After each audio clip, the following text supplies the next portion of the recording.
Hello everyone, welcome to current affairs IQ. इस video में मैं आपको एक्सप्लेन करूंगा the rise of nationalism in Europe. History point of view से काफ़ी इंपॉर्टेंट चैप्टर है और अगर मैं आपको डिटेल में एक्सप्लेन करूं तो ये अप्रॉक्स 1 वीक ले सकता है, but I will explain you here in short. तो स्टार्ट करते हैं। मैं इसमें आपको एक्सप्लेनेशन जो है पेज वाइज दूंगा, यानी किस पेज पर क्या इंपॉर्टेंट है वो मैंने मेंशन भी करा है पॉइंट में। आप चाहे तो अपनी बुक में या नोटबुक में इसको नोट कर सकते हैं, और कुछ अगर वर्ड्स मुझे लगे कि ये जानना आपका ज़रूरी है तो वो भी मैंने मेंशन करे हैं। तो first of all, page number 3 पे ये दिया हुआ है एक पिक्चर जिसमें बताया गया है कि जो लोग हैं मार्च कर रहे हैं स्टैचू ऑफ लिबर्टी के तरफ, और उनके हाथ में फ्लैग है अलग अलग नेशंस के, और ऊपर जीसस क्राइस्ट को बताया है। और इसमें एक तरीके से बताया है कि लोग अब आज़ादी की तरफ मार्च कर रहे हैं, यानी जो सिस्टम मोनार्की का था अब उसमें लोग बदलाव चाहते हुए अब डेमोक्रेसी चाह रहे हैं। और ऊपर ये जो जीसस क्राइस्ट को बताया है, यानी एक तरीके से वो कहना चाह रहे हैं कि इसमें हमें गॉड भी सपोर्ट कर रहे हैं। तो ये पेंटिंग्स बनाई थी फ्रेडरिक सोरू ने, 4 पेंटिंग्स बनाई थी, और ये चाहते थे डेमोक्रेटिक नेशन विथ लिबर्टी यानी आज़ादी। और इनका एक यूटोपियन विजन था। इस यूटोपिया का मीनिंग होता है कि ऐसी जगह जहाँ पे हर चीज़ परफेक्ट हो। और एक वर्ड दिया हुआ है एब्सोल्यूट। इसका मीनिंग ये होता है कि गवर्नमेंट के पास कोई एक लिमिट नहीं है कि वो ये पावर तक ही यूज़ कर सकती है। इसका मीनिंग होता है they can do everything what ever they want. अब पेज नंबर 3 पे ही मैंने कुछ डिटेल आपको मेंशन करी है, ये 9th क्लास की है, कि फ्रांस में 3 कैटेगरी के लोग थे। फर्स्ट थे क्लर्जी, देन नोबल्स, और फिर थे जो पीजेंट्स होते हैं वो। फ्रांस में सिस्टम बिल्कुल अपोजिट था, जिस तरीके से हमारे यहाँ होता है कि जो रिच होता है वो टैक्स देता है, बट वहाँ पे 3rd कैटेगरी के लोग टैक्स पे करते थे। और इवन ये दो कैटेगरी है, इनको टैक्स नहीं पे करना होता है। तो इसके अलावा जो क्लर्जी होते हैं वो टैक्स देना तो दूर, ये इन लोगों से टैक्स वसूलते थे भी, जो कि 1/10 होता है, यानी वॉट एवर द प्रोडक्शन उसका 10% इनको देना होगा, तो उसको टीथ बोलते थे। और टैली जो टैक्स था वो गवर्नमेंट वसूलती थी। अब इसके अलावा एक और चीज़ इम्पॉर्टेंट है यहाँ पे, कि ये डेट दी हुई है कि कब क्या हुआ था, ये आप याद रखना। ये 9th क्लास का मैंने एक स्क्रीनशॉट लिया है यहाँ पे। 1804 में नेपोलियन फ्रांस का एम्पेरर बनता है और 1815 में उसकी हार होती है। फिर पेज नंबर 4 पे ऐसा कुछ इम्पोर्टेंट दिया नहीं है, बस बताया कि फ्रांस की तरह जर्मनी में भी सिचुएशन इस तरीके से बन रही थी और जर्मनी भी यूनाइटेड नहीं था। और एक वर्ड है प्लेबिसाइड। इसका मीनिंग होता है कि अगर कोई भी डिसीजन ले रही है गवर्नमेंट तो उस पर पब्लिक की राय लेगी। यानी फॉर एग्जांपल, अगर हमारी इंडियन गवर्नमेंट दिल्ली से मुंबई कैपिटल शिफ्ट करना चाहती है तो वो खुद डिसीजन नहीं लेगी, वो पब्लिक की राय लेगी कि आपका क्या ओपिनियन है इसके बारे में। फिर पेज नंबर 5 में बताया कि आइडिया ऑफ नेशनलिज्म फर्स्ट 1789 में आता है, और स्टेट जनरल को जो है नेशनल असेंबली रीनेम कर दिया जाता है। बहुत लोग विरोध करते हैं। फिर इसके अलावा जो न्यू फ्लैग्स है फ्रांस के लिए अडॉप्ट किया जाता है, नए ओथ, हाइमन्स, सॉन्ग्स ये अडॉप्ट किए जाते हैं, और जो ड्यूटीज़ और ड्यूज थे वो ख़त्म कर दिए जाते हैं। इसके अलावा बहुत सारे जेकोबिन्स क्लब ओपन होते हैं। जेकोबिन्स क्लब यानी एक ऐसी जगह होती थी जहाँ पे लोग डिस्कशन करते थे, और जो इलिटरेट होते थे उनको एक बुक कोई पढ़कर सुनाता था। तो अब जिस तरीके से फ्रांस में ये चेंज हुआ, तो ये चाहते थे कि हमारे आसपास की कंट्रीज में भी चेंज हो। तो फ्रांस की आर्मी हॉलैंड, बेल्जियम, स्विट्जरलैंड और इटली में की तरफ मूव हो गई। इसके अलावा एक वर्ड है डेस्पोटिज्म। इसका मीनिंग होता है कि ऐसी कोई पावर को मतलब यूज़ करना कि उसके मतलब जो चाहे वो मनवा सके, और वो किसी भी अंदाज में। मैं जनरली ये मतलब एक तरीके से दबाना अपनी पावर को यूज़ करके, इसका ये मीनिंग होता है। अब पेज नंबर 6 पे बताया कि फ्रांस में बहुत क्रिटिकल सिचुएशन थी, डिफरेंट वेट मेजर्स थे, कॉमन करेंसी नहीं थी, और इक्वालिटी बिल्कुल नहीं थी। बट नेपोलियन जब रूलर बना फ्रांस का, तो एक कानून लाया सिविल कोड 1804, जिसको नेपोलियन कोड भी बोलते हैं। तो उसमें जितने भी अलग अलग वेट मेजरमेंट थे उसको हटा दिया, और इसके अलावा कॉमन करेंसी को अडॉप्ट किया, और इक्वालिटी प्रमोट की, और ट्रांसपोर्ट, कॉमर्स और बहुत सारी चीज़ें उसने इम्प्रूव करी। और इसके अलावा पीजेंट्स को बहुत सारी फ्रीडम दी। ये जो पीजेंट्स वर्ड है इसका मीनिंग होता है एक छोटा फार्मर जिसके पास एक छोटी ज़मीन हो। और एक फ्यूडल एक वर्ड है, इसका मीनिंग होता है कि जो अगर आप मिलिट्री में सर्विस कर रहे हो या कुछ मजदूरी कर रहे हो तो उसके बदले में आपको ज़मीन दी जाती है। फिर जब फ्रांस में नेपोलियन आता है फिर टैक्स फिर से बढ़ने लग जाता है। आर्मीज जो होती है वो दूसरी कंट्रीज़ में वेलकम की जाती है कि हाँ ये लोग आए हैं और ये हमें आज़ादी दिलाएंगे। तो हरबिंजर का मीनिंग यही होता है कि एक सिग्नल देने वाला। तो लोगों ने फ्रांस की आर्मी को वेलकम किया कि हाँ ये लोग हमारे यहाँ भी डेमोक्रेसी लाएंगे। तो ये एज अ हरबिंजर्स है डेमोक्रेसी के। अब पेज नंबर 8 पे बताया कि जर्मनी, इटली, स्विट्ज़रलैंड ये भी 2 किंगडम्स में डिवाइड थे और इसके अलावा ये भी अलग अलग लैंग्वेज बोलते थे। अब यहाँ पे डिफरेंस जो था वो मतलब इतना आसान नहीं था कि एक यूनिटी प्रमोट कर सके, क्योंकि सब अलग अलग इथनिक रीजन के थे, लैंग्वेज अलग थी। ठीक है। और इसके बारे में एक वर्ड डोमिनेंट बताया कि एक ऐसी पावर होना जो किसी पे एक तरीके से ज़्यादा हो। ये एक चार्ट दिया है मैंने, ये आप डेट इम्पॉर्टेंट है याद कर लेना। जैसे फॉल ऑफ नेपोलियन 1815 से 1815, फिर Greek struggle for independence, Italy का यूनिफिकेशन ऑफ जर्मनी, और नेपोलियन ने इटली में कब इन्वेट किया था। ठीक है। फिर पेज नंबर 8 पे एरिस्टोक्रेसी के बारे में बताया है कि एरिस्टोक्रेट जो थे ये बहुत कम अमाउंट मतलब बहुत कम लोग होते थे, बट ये ऐसे लोग होते थे जो ये जहाँ भी रहे अच्छे से अपने रहते थे। उसका रीज़न था ये कि हायर क्लास या अपर क्लास के होते थे और पैसा अच्छा खासा होता था। ये किसी भी कंट्री में रहे आपस में रिलेटेड होते थे, यानी एक दूसरे से मैरिज करना और ये सब। और पॉपुलेशन इनकी कम थी, जैसा हर कंट्री में होता है कि मैक्सिमम पॉपुलेशन मिडिल क्लास या पुअर क्लास की होती है। बट यहाँ पे भी सेम कंडीशन थी, एरिस्टोक्रेट्स कम थे और मेजॉरिटी किसकी थी, मिडिल क्लास की थी। अब देखो एरिस्टोक्रेट्स का मीनिंग ये होता है कि ऐसे लोग जो एक हाई क्लास हो सोसाइटी में और या कुछ अच्छी पोजीशंस पे हो, ऑफिस पे हो। ठीक है। फिर पेज नंबर 9 पे बताया कि न्यू फैक्ट्रीज ओपन हो रही थी फ्रांस में धीरे धीरे और पूरे यूरोप में, और इसके अलावा इंडस्ट्रीज ओपन होना शुरू हो गई थी इंग्लैंड में फर्स्ट हाफ, और फ्रांस और जर्मनी में 19th सेंचुरी में शुरू हो जाती है। और इसके अलावा न्यू मिडिल क्लास जो है उसको फ्रीडम चाहिए थी, इक्वालिटी चाहिए थी, न्यू कॉन्स्टिट्यूशन चाहिए था, क्योंकि ब्रिटेन में कॉन्स्टिट्यूशन आ गया था, फ्रांस में धीरे धीरे चेंज हो रहा था। तो हर जगह ये डिमांड हो रही थी कि वी ऑल्सो नीड डेमोक्रेसी।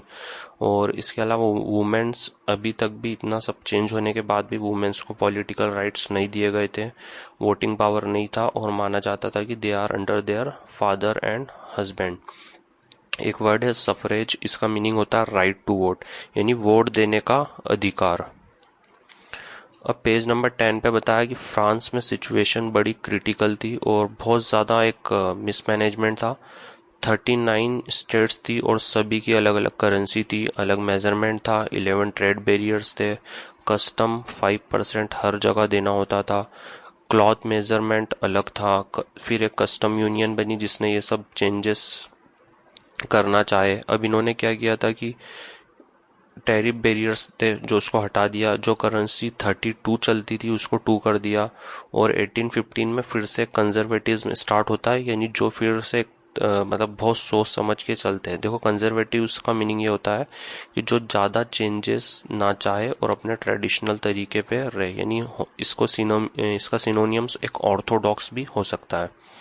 तो 1815 में कंजर्वेटिज्म स्टार्ट हो गया, और जब नेपोलियन की हार हुई 1815 में, जो वॉर ऑफ वाटरलू होता है वहाँ पे नेपोलियन की डिफीट होती है, तो तब से फिर ये कंजर्वेटिज्म स्टार्ट होता है। फिर मीटिंग होती है इनकी ब्रिटेन, रशिया, प्रशिया और ट्रीटी ऑफ वियना होती है। ये इंपॉर्टेंट है, ये याद रखना कितने ट्रेड बैरियर थे, कितना कस्टम्स था। ठीक है। फिर नेक्स्ट पेज पे बताया है बार्बन डायनेस्टी आती है अब आसपास की कंट्रीज में, और ये चाहते हैं कि फ्रांस को बचाए, मतलब फ्रांस से बचे एक तरीके से, और हम अपनी टेरिटरीज को वापस लें। सबको अपनी अपनी टेरिटरी मिल जाती है, बट जर्मनी जैसा था वैसे ही रह जाता है। और एक नई गवर्नमेंट की शुरुआत होती है जो ऑटोक्रेटिक होती है और कंजर्वेटिव होती है। और इसके अलावा ये भी सेंसरशिप बहुत ज़्यादा करते हैं। सेंसरशिप का मीनिंग होता है कि कुछ भी अगर पेपर में पब्लिश हो या कोई बुक पब्लिश हो तो उस पर चेक करना कि कुछ आपने गवर्नमेंट के खिलाफ कुछ लिखा तो नहीं है, या हमारी पॉलिसीज या वर्क को ज़्यादा क्रिटिसाइज तो नहीं किया।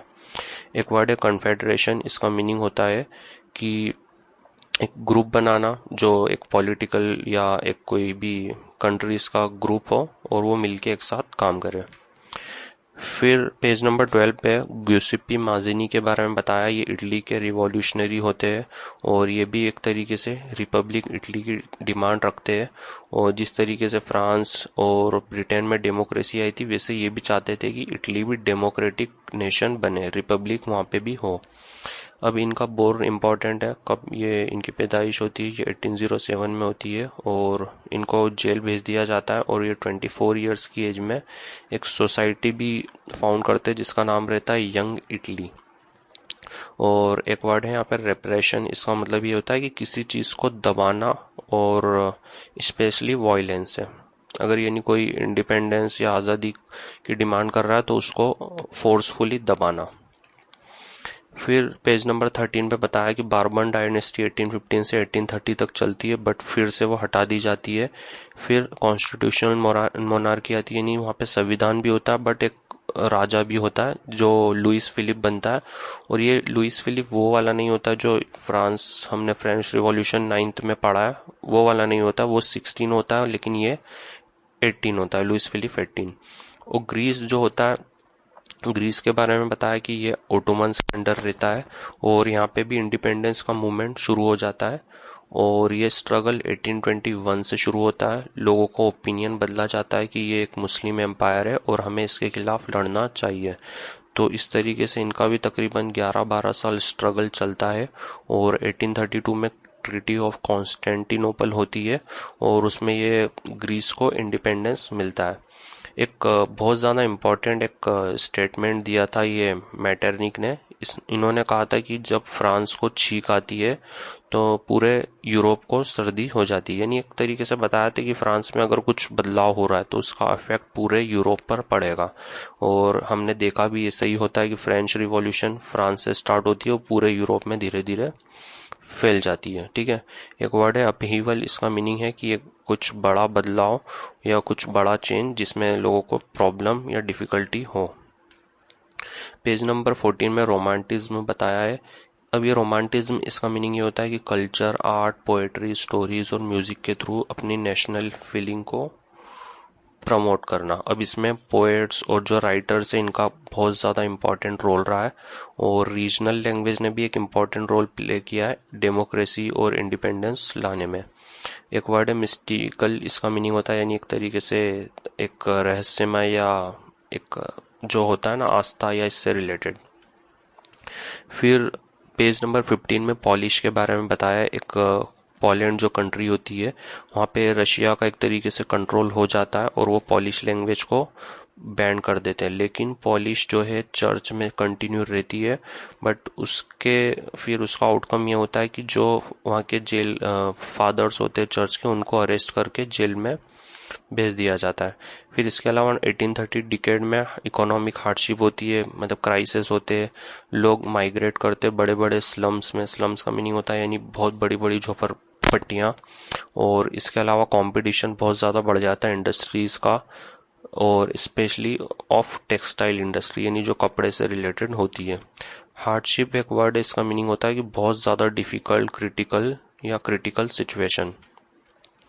फिर 1848 में बताया है कि पेरिस में लोग रोड पे उतर जाते हैं क्योंकि फूड की बहुत ज़्यादा शॉर्टेज होती है। और फिर वहाँ पे एक नेशनल असेंबली बनती है और जो लोगों को राइट टू वोट यानी वोट देने का अधिकार प्रोवाइड करती है। लेकिन इसमें भी मेल्स अबव 21 ईयर्स, वुमेन को अगेन यहाँ पे भी एक्सक्लूड किया जाता है। और उस टाइम क्या रहता है कि कॉटन वीविंग यानी कॉटन जो घरों घर बनाना बहुत ज़्यादा कॉमन होता है, बट उसमें जो बीच के कॉन्ट्रैक्टर्स रहते हैं वो लोग प्रॉफिट इनको ज़्यादा लेने नहीं देते, उनसे कम प्राइस में लेके ज़्यादा कीमत में बेचते हैं और इनका एक तरीके से एक्सप्लॉइटेशन करते। तो उसका आउटकम ये होता है कि एक बार ये बहुत सारे मिलके इस चीज़ का विरोध करते हैं और कॉन्ट्रैक्टर्स के घरों पे अटैक कर देते हैं, उनके घर जला देते हैं। तो कॉन्ट्रैक्टर्स क्या होता है, किसी दूसरे गांव में भाग जाते हैं। बट जब वो रिटर्न में आते हैं पुलिस के साथ, तो उस जवाबी कार्रवाई में 11 वीवर्स की मौत हो जाती है। एक वर्ड है ड्रास्टिकली, इसका मीनिंग ये होता है कि एकदम अचानक कोई ऐसा चेंज होना जिसमें बहुत ज़्यादा नोटिसेबल यानी एक बड़ा प्रभाव हो। फिर पेज नंबर 17 पे बताया कि वांट जनरल असेंबली, और यानी लोग फिर डिमांड करते हैं कि हमें जनरल असेंबली चाहिए, हमें कॉन्स्टिट्यूशन विद किंग चाहिए। और बट इनकी डिमांड्स रिजेक्ट होती है और ट्रूप्स जो होती है, यानी ट्रूप्स का मीनिंग होता है आर्मी, असेंबली में आ जाती है। एक वर्ड है फेमिनिस्ट, इसका मीनिंग होता है कि ऐसा इंसान जो इक्वल राइट प्रमोट करे वुमेन्स के भी, यानी जो राइट्स मैन को मिल रहे हैं वो भी वुमेन को मिले। फिर इनकी जो वुमेन राइट्स की डिमांड है वो डिनाई हो जाती है, बट वुमेन्स को एंट्री दी जाती है यहाँ फ्रैंकफर्ट पार्लियामेंट में, बट एज एन ऑब्जर्वर, यानी सिर्फ वो कार्रवाई को देख सकते हैं। ठीक है। एक वर्ड है आइडियोलॉजी, इसका मीनिंग होता है कि एक सेट ऑफ बिलीफ और प्रिंसिपल, यानी आपकी क्या सोच है, आपकी क्या विचारधारा है, इसका मीनिंग ये होता है। फिर एक हमने बात करते हैं हम नेशन की, प्रशिया की। ओटो वॉन बिस्मार्क जो होते हैं यहाँ के चीफ मिनिस्टर होते हैं और 3 वॉर्स लड़ते हैं 7 ईयर में। और ये यहाँ पे इनको वॉर में जब कामयाबी मिलती है तो एक तरीके से एक जर्मनी का एक एग्जिस्टेंस, एक जर्मनी बनता है। तो जिसके किंग बनते केसर विलियम वन ऑफ प्रशिया, जो प्रशिया के रूलर रहते हैं वो यहाँ के किंग बनते हैं। और यहाँ पे जर्मनी में मॉडर्नाइजेशन स्टार्ट हो जाती है। एक वर्ड है सेंटीमेंट, इसका मीनिंग होता है कि एक कोई अपना ओपिनियन या राय किसी सिचुएशन के बारे में। फिर सेम पेज 20 पे बताया कि लोग इटली भी यूनाइटेड चाह रहे थे, जिस तरीके से अदर नेशंस रिपब्लिक और यूनाइटेड हो रहे थे। ठीक है। एक वर्ड है कोहेरेंट, इसका मीनिंग होता है कि एक लॉजिकल या कंसिस्टेंट होना। फिर पेज नंबर 21 पे बताया कि इटली में भी बहुत लोग रोडों पर उतर गए और बहुत ज़्यादा डिमांड करने लग गए कि हमें भी रिपब्लिक चाहिए और डेमोक्रेसी चाहिए।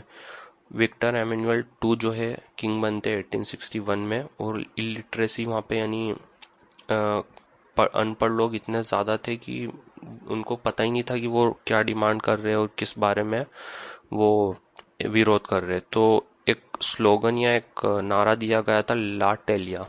तो बहुत सारी पब्लिक को तो ये पता ही नहीं था कि ला टेलिया होता क्या है, वो समझते थे कि ये विक्टर एमेनुअल टू की वाइफ का नाम है। ठीक है।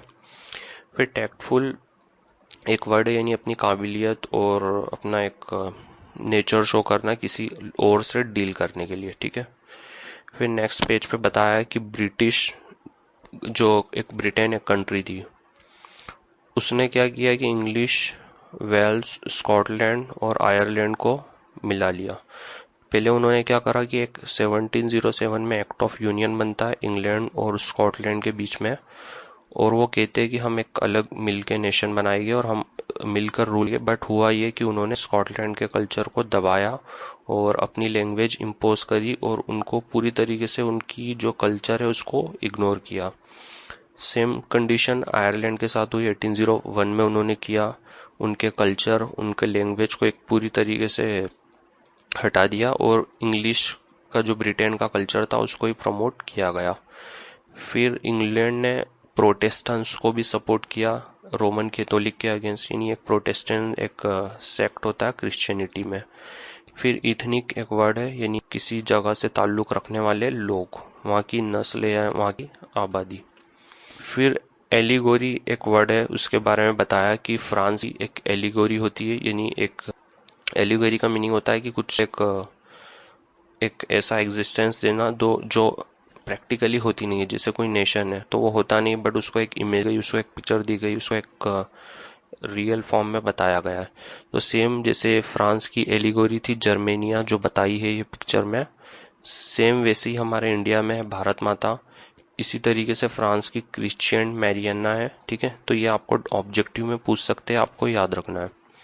फिर पेज नंबर 24 पे ऐसा कुछ इम्पोर्टेंट नहीं है, बट बताया कि जिस तरीके से देखो यहाँ पे जर्मेनिया को गिरा हुआ बताया, तो यानी ये शो कर रहा है कि जर्मनी की कंडीशन डाउन है। फिर मीनिंग्स ऑफ सिंबल दिए है कुछ इंपॉर्टेंट, जैसे ब्रोकन चेन्स यानी हम आज़ाद होने की कोशिश कर रहे हैं। अगर तलवार है तो यानी रेडीनेस टू फाइट, यानी हर एक सिंबल है उसका कुछ मीनिंग होता है। अगर किसी ने एक रेज ऑफ राइजिंग सन बता रहे तो इसका मतलब होता है कि एक नए एम्पायर, एक नए दौर की शुरुआत हो रही है। फिर एक पिक बताइए। देखो अब इसके जर्मेनिया के हाथ में तलवार है, इसका मतलब ये है कि अब वो लड़ने को तैयार है। यानी कौन लड़ने को तैयार है? जर्मनी लड़ने को तैयार है। फिर पेज नंबर 26 पे बताया कि नेशनलिज्म बहुत ज़्यादा फैल रहा था, यानी हर कोई अपना एक अलग नेशन की डिमांड कर रहा था। बट ये एक टाइम आया कि ये काफ़ी ज़्यादा एक्सट्रीमिस्ट हो गए, यानी ये कुछ देखते ही नहीं थे कि क्या कर रहे हैं क्या नहीं कर रहे, बस लड़ने और मारने को तैयार हो जाते थे। अब सेम कंडीशन बल्कान में बनी। ये एरिया जो ओटोमन्स के अंडर था, तो यहाँ पे बहुत ज़्यादा टेंशन क्रिएट हो गया, फाइट स्टार्ट हो गई लोगों के लिए बीच में एक दूसरे की, और यानी पावर के लिए कि हम एक हमारा नेशन पावरफुल बनेगा और हमें इतनी टेरिटरीज चाहिए, और ये सिचुएशन बहुत ज़्यादा वहाँ पे हो गई। एक वर्ड है सबजुगेटेड, जिसका मीनिंग होता है डोमिनेशन या कंट्रोल, किसी की जगह पे कब्जा करना या कंट्रोल करना, स्पेशली बाय कन्क्वेस्ट यानी हमला करके या अतिक्रमण करके। फिर पेज नंबर 27 पे बताया कि एंटी कॉलोनियल मूवमेंट स्टार्ट हो गए, यानी एक कॉलोनियल पावर्स जो थी स्पेशली ब्रिटेन, तो उसका हर जगह विरोध हो रहा था कि आप हमारे नेशन को छोड़े, जिस तरीके से इंडिया में हुआ, श्रीलंका में हुआ और यूएसए में काफ़ी पहले ही हो चुका था ये। तो एंटी कॉलोनियल्स मूवमेंट स्टार्ट हो गए, और इसके अलावा नेशनलिज्म मूवमेंट भी शुरू हो गए। यानी अब लोग डिमांड ये भी कर रहे थे कि एक तो आप ब्रिटिशर्स और जो भी कॉलोनियल पावर है वो हमारी कंट्री छोड़े, हमें आज़ाद करे, और इसके अलावा हम एक अपनी एक अलग कंट्री बनाएंगे। जिस तरीके से इंडिया में नेशनलिज्म की फीलिंग आई, एक नया नेशनल एंथम, नेशनल सॉन्ग लिखा गया, और हमने डिमांड की कि हमें इंडिया एक इंडिपेंडेंट नेशन चाहिए। तो सेम कंडीशन पूरे वर्ल्ड में बन रही थी, जो कि पूरे वर्ल्ड में एक तरीके से बहुत बड़ी एक मूवमेंट हो रहा था। हर कंट्री में, लगभग हर कंट्री इसमें इन्वॉल्व थी। और इम्पेरियलिज्म इसका एक मीनिंग है, यानी एक तरीके से इसका मीनिंग होता है कि कॉलोनियल पावर, यानी किसी कंट्री पे कब्जा कर लेना रिसोर्सेज के लिए अपनी पावर के थ्रू। अब देखो ये चैप्टर मैंने बहुत शॉर्ट में आपको एक्सप्लेन करा है। अगर स्टिल आपको कोई डाउट है आप कमेंट में पूछ सकते हैं। अब बताइए कि मैंने इस चैप्टर में आपको जो बताया उससे रिलेटेड 3 क्वेश्चन पूछ रहा हूँ। फर्स्ट, ग्यूसिपी माजिनी किस कंट्री के थे? ग्रीस। सेकंड, ग्रीस को आज़ादी कब मिली? और थर्ड, बैटल ऑफ वाटरलू कहाँ हुआ या किस ईयर में हुआ? ठीक है, कहाँ हुआ ये भी आप लिख सकते हैं कमेंट में। अगर आपको कोई डाउट है आप कमेंट करके बताइए, और वीडियो कैसा लगा कमेंट में बताइएगा। Thank you.